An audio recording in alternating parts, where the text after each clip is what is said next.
শওকত মোল্লা গ্রেফতার হওয়ার পরই বেঙ্গল এসটিএফ এর বড় অভিযান বাসন্তী হাইওয়ের কাছে সরবেরিয়া বাজারের কুমিরখালীতে। সেখানে বেঙ্গল এসটিএফ এর অভিযান এবং এখনো পর্যন্ত যেমনটা জানা যাচ্ছে 21টি আগ্নেয়াস্ত্র উদ্ধার হয়েছে, সেই সঙ্গে মিলেছে প্রচুর কার্তুজ। উদ্ধার হতে পারে আরো অস্ত্র, এখনো তল্লাশি চলছে। এই বিপুল পরিমাণ আগ্নেয়াস্ত্র কে বা কারা মজুত করলো তা নিয়েই তদন্তে নেমেছে এসটিএফ। আরো একবার চলে যাব আমাদের প্রতিনিধি ময়ূক ঠাকুর চক্রবর্তীর কাছে। ময়ূক, এখনো পর্যন্ত কি খবর রয়েছে তোমার কাছে বেঙ্গল এসটিএফ এর এই অভিযান নিয়ে? দেখো, আজকে সকালে বেঙ্গল এসটিএফ এর আধিকারিকরা কিন্তু তল্লাশি অভিযানে নামেন। গোপন সূত্রে এসটিএফ এর আধিকারিকদের কাছে খবর আসে যে বাসন্তী হাইওয়ের ওপর সরবেরিয়া বাজারের কুমিরখালীর কাছে সেখানে প্রচুর অস্ত্র মজুত করা রয়েছে এবং গুলিও মজুত করা রয়েছে। সেগুলো বিভিন্ন জায়গায় লুকিয়ে রাখা রয়েছে। এরপরই এখনও বেঙ্গল এসটিএফ এর তরফ থেকে যারা অফিসার রয়েছেন তারা এখনও তল্লাশি অভিযান চালাচ্ছেন। প্রায় 20টির কাছাকাছি অস্ত্র এখনও পর্যন্ত রিকভারি হয়েছে, যেগুলো রাজনৈতিক হিংসার সময় ওখানে ব্যবহার করা হয়। যে সময় এই অস্ত্র বেঙ্গল এসটিএফ রিকভারি করছে সময়টা খুব সিগনিফিকেন্ট। গতকালই শওকত মোল্লা তিনি অ্যারেস্ট হয়েছেন এবং যে জায়গা থেকে এই অস্ত্র রিকভারি হচ্ছে সেখান থেকে শওকতের যে ডেরা বা যে জায়গা তিনি কন্ট্রোল করেন সেটা খুব একটা দূর নয়। আবার যেখানে অস্ত্র উদ্ধার হয়েছে সেটা হচ্ছেন শেখ শাহজাহানের পুরো খাস তালুক। ফলত এই অস্ত্রের পেছনে কে রয়েছে, কার মদতে এই বিপুল সংখ্যক অস্ত্র ওখানে মজুত করা রয়েছে, এটাই এখন এসটিএফ এর আধিকারিকরা তদন্ত করে দেখছেন এবং তারা এখনো তল্লাশি অভিযান চালাচ্ছেন। ধন্যবাদ ময়ূক। গতকালই আমরা দেখলাম যে দুদিনের লুকোচুরি শেষে অবশেষে এনআইএর জালে শওকত মোল্লা। রুবি মোড়ের কাছ থেকে গ্রেফতার তৃণমূলের প্রাক্তন বিধায়ক। ভাঙড় বিস্ফোরণ কাণ্ডে গ্রেফতার ক্যানিং পূর্বের প্রাক্তন তৃণমূল বিধায়ক। গ্রেফতার শওকত মোল্লাকে আজ তোলা হবে ব্যাংশাল আদালতের এনআইএ কোর্টে। আরো একবার এ নিয়ে চলে যাব আমাদের প্রতিনিধি ময়ূক ঠাকুর চক্রবর্তীর কাছে। ময়ূক, আজ আদালতে কখন শওকত মোল্লাকে পেশ করা হবে, কি জানতে পারছো? দেখো, আমাদের কাছে যে খবর রয়েছে যে এখন শওকত মোল্লা এনআইএর অফিসে রয়েছেন। তাকে সেখান থেকে সকাল 11টার কিছু পরে সেখান থেকে সল্টলেক থেকে নিউ টাউন থেকে সরাসরি ব্যাংশাল আদালতের যে এনআইএ কোর্ট রয়েছে সেখানে তাকে আনা হতে পারে।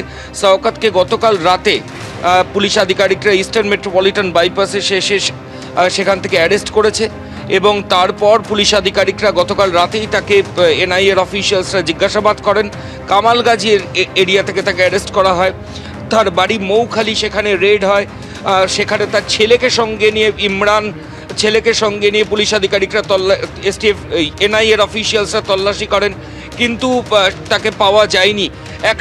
একটা আশঙ্কার জায়গায় এনআইএর তরফে তৈরি হয়েছিল যে তাহলে হয়তো বাংলাদেশে পালিয়ে যেতে পারেন শওকত মোল্লা। ইতিমধ্যে কলকাতা এয়ারপোর্ট থেকে শুরু করে বিভিন্ন জায়গায় এই তথ্য পাঠিয়ে দেওয়া হয় যে শওকত মোল্লার কোনো মুভমেন্ট হলে সঙ্গে সঙ্গে যাতে এনআইএর কাছে খবর আসে। এবং শওকত মোল্লা প্রথমে ইএম বাইপাস চত্বরে আসেন এবং সেখান থেকে তিনি যখন কামালগাজী চত্বরে যান সেটাই এনআইএর আধিকারিকরা তখন তার তথ্য পেয়ে যান, টাওয়ার লোকেশন পেয়ে যান এবং তারপর গতকাল রাতে তাকে কামালগাজী এরিয়া থেকে অ্যারেস্ট করা হয়েছে। আর কিছুক্ষণের মধ্যেই শওকত মোল্লাকে এনআইএ আধিকারিকরা নিয়ে আসবেন। ভাঙড়ের বিজয়গঞ্জ বাজার এলাকায় একটা বিস্ফোরণের ঘটনা, সেখানে একজনের মৃত্যু হয়েছিল, বেশ কয়েকজন জখম হয়েছিল। মৃত ব্যক্তির দেহ একটা জায়গায় ডিসপোজ করার সিদ্ধান্ত এবং যারা আহত হয়েছিল তাদেরকেও অন্যত্র পাঠিয়ে দেওয়া, গোটা ব্যাপারটা ধামাচাপা দেওয়া, এই গোটা প্লটের পেছনে ছিল শওকত মোল্লা, এমনটাই এনআইএ সূত্রে খবর। এবং সেই ঘটনাতেই বিজয়গঞ্জ বাজারে সেই বিস্ফোরণের ঘটনাতেই গতকাল রাতে কিন্তু গ্রেফতার হয়েছেন এনআইএর হাতে শওকত মোল্লা। ময়ূক, তুমি আমাদের সঙ্গে থাকো। 10টায় 10 থেকে শুরুতেই যে খবরের দিকে নজর রাখবো, গতকাল রাতে গ্রেফতার হয়েছে শওকত মোল্লা। আর তারপরে দক্ষিণ 24 পরগনায় বড় অভিযানে বেঙ্গল এসটিএফ। বাসন্তী হাইওয়ের কাছে কুমিরখালীতে অভিযান, একের পর এক আগ্নেয়াস্ত্র উদ্ধার হয়েছে। বিস্তারিত জানতে এই মুহূর্তে সরাসরি চলে যাব আমাদের প্রতিনিধি ময়ূক ঠাকুর চক্রবর্তীর কাছে। ময়ূক, এখনো পর্যন্ত কতগুলি আগ্নেয়াস্ত্র উদ্ধার হয়েছে, কে বা কারা মজুত করলো? দেখো, এটাই এখন সব থেকে বড় প্রশ্ন। কিছুক্ষণ আগেই বেঙ্গল এসটিএফ এর তরফ থেকে বাসন্তী হাইওয়ের ওপর সরবেরিয়া বাজারের কাছে তল্লাশি অভিযান চলে। বেঙ্গল এসটিএফ সূত্রে যে খবর আমরা পাচ্ছি, বিরাট সংখ্যক অস্ত্র কিন্তু সেখানে মজুত করে রাখা ছিল, বিভিন্ন জায়গায় মজুত করে রাখা ছিল, লুকিয়ে রাখা ছিল। তো বেঙ্গল এসটিএফ এর অফিসাররা এখনও পর্যন্ত সেখানে তল্লাশি অভিযান চালাচ্ছেন। আরও বেশ কিছু জায়গায় তল্লাশি অভিযান চালানো বাকি রয়েছে, এমনটাই এসটিএফ সূত্রে খবর। প্রায় 20টিরও বেশি আগ্নেয়াস্ত্র এখনো পর্যন্ত ওখানে রিকভারি করা হয়েছে, যেগুলো বিভিন্ন রাজনৈতিক হিংসার সময় ব্যবহার করা হয়, এমনটাই সূত্র মারফত খবর পাওয়া যাচ্ছে।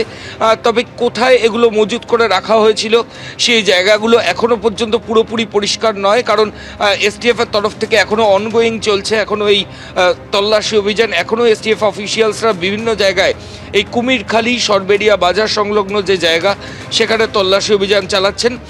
আমি আবার বলছি, এখনো পর্যন্ত 20টিরও বেশি অস্ত্র রিকভারি হয়েছে, এছাড়াও প্রচুর গুলি রিকভারি হয়েছে। কে বা কারা এটা মজুত করেছিল, কার মদতে এটা মজুদ ছিল, কারণ শেখ শাহজাহান এই সরবেরিয়া বাজার চত্বরে কন্ট্রোল করে।